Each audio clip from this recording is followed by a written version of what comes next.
Hi, I'm Julie Bilday, and this is my presentation, my final attempt here, coming towards the end of this glorious 2 years of trying to tackle this master's degree in ed tech. First, I would just really like to say thank you for all of the professors that played a part and all of the behind the scenes that play a part in putting together this online curriculum. I couldn't have been more thrilled with everything that I've experienced.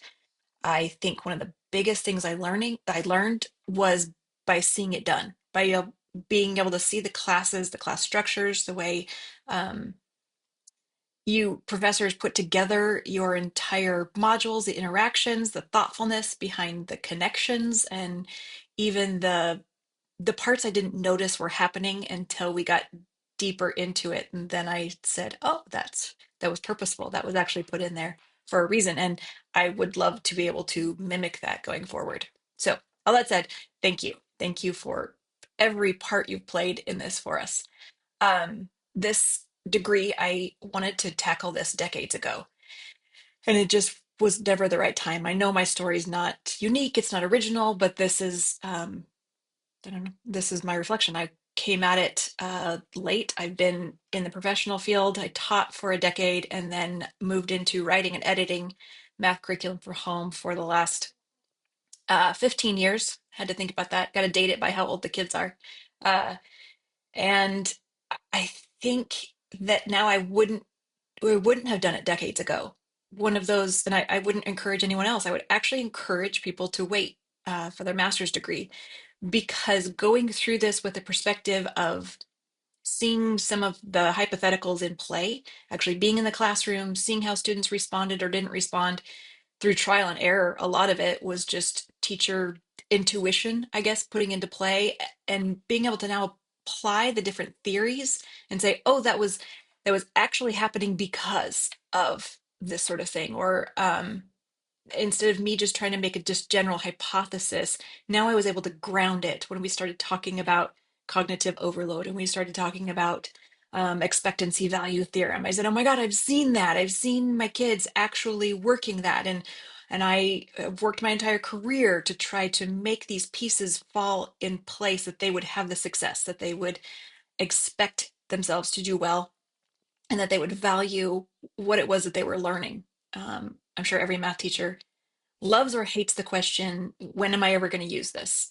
And I always loved that question. It gave me a thrill to have the kids, whether they meant it to be an interruption or they were genuinely curious and wanted to know, or if they were just being kind of flippant because they had decided that they weren't going to ever use that. I loved addressing that with the students, and I can't tell you my answer because it was always different. It was always dependent on the situation in which it was asked and the students that were in that time, the climate, the social setting that was happening at that time. So anyway, back to my thought, the fact that I was able to see these theories and talk about the theories and relate them now to my experiences, I think was really, really rich. It's definitely not an easy way to do it when you are working full time and you have a family. So I guess that would be my only hesitation, trying to give someone else advice on when and how to maybe tackle their master's degree. But the experience was definitely worth the while. Let's see. The entire degree was not what I expected, and I love that. I think I went into it thinking that it would be, I guess, formulaic. Like, here's your questions, here's some answers, here's how you're going to apply that, and that wasn't it at all. It was so much more of an open-ended, let's go research, let's go look into this. How does this apply? How do you assimilate that? How does this make sense in your context? Um, and along that lines, I think the ungraded classes were life-changing for me. And that sounds dramatic, but it really was. It took me from learning for a goal, being a goal-driven, performance-driven, to having a goal of the learning. I actually wanted to learn the learning. And when I could finally drop that, and I think I've tried to drop that in the past, but as long as that goal was still there, as long as there was still a measuring stick of an A, I was still striving in that direction. And so the ungraded classes I think I've never pushed so hard and learned so much in my entire life because it was finally whatever I wanted it to be. And I wanted it to be amazing. So it was fantastic. So thank you for those opportunities. Let's see. I said I took many turns. I went different directions down this path. And if I was doing it again, I kind of wish that I had had my initial direction from the very beginning, because I understand the classes were very purposeful and were supposed to be built upon step by step, that we were going to end up with a masterpiece by the end. And my direction, because I was so fickle, I was all over the place, good, bad, and ugly. I don't have the final product that I wish I did, but here's what I do have. I have all of the pieces to go put that in play. What I mean by that is I started out kind of with just general online math ideas. What do you do with it? How do you make it better? I see, excuse my French, but I see crap uh, in the publishing industry. I've been asked to write it and put it out there and edit it. So I know that it's not good. And from the student experience, now I can tell you why it's not good from the student experience and from learning theories. But now my focus, and I'm way more excited about, is putting um, ethical and purposeful AI into the classroom. I want students, teachers, and parents to be able to be empowered to use AI as a tool for learning, not as a replacement for thinking. And I think that's becoming rampant. And when you read articles about the scare and who doesn't want AI and who says it's threatening education, it's because of how it's being used. So I would love to be one of the people who is working to make a difference, to make a change in that, to give advice and structure and options of how to use that differently. So that's what I'll be doing next. Um,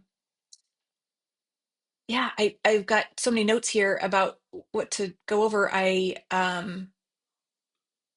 Some of the things that stood out to me in the class that definitely changed me were learning about both motivation and then gamification. That one got me. It was just this semester, so maybe it's in my mind because it's so fresh, but and it was incredibly short. But what got me is that the two things I wrote down is it's not new and it's not unique. But it's everywhere. And I think that class gave me some excitement about why it's working, why it's everywhere, why it's being used, its effective motivations, its effective tie-in, the different core drives that get you um, tied into it. You get to be part of it, that you feel that relatedness, you feel that epic meaning, you are driven to actually hit those goals, and you have the different goals that you are capable of hitting one step at a time and rewarded on different levels for those goals. So the behind the scene tricks, I guess, is what I'm getting at, that I loved learning about and were really meaningful to me in this class. I could wax on and bore you or take up your time for hours on end.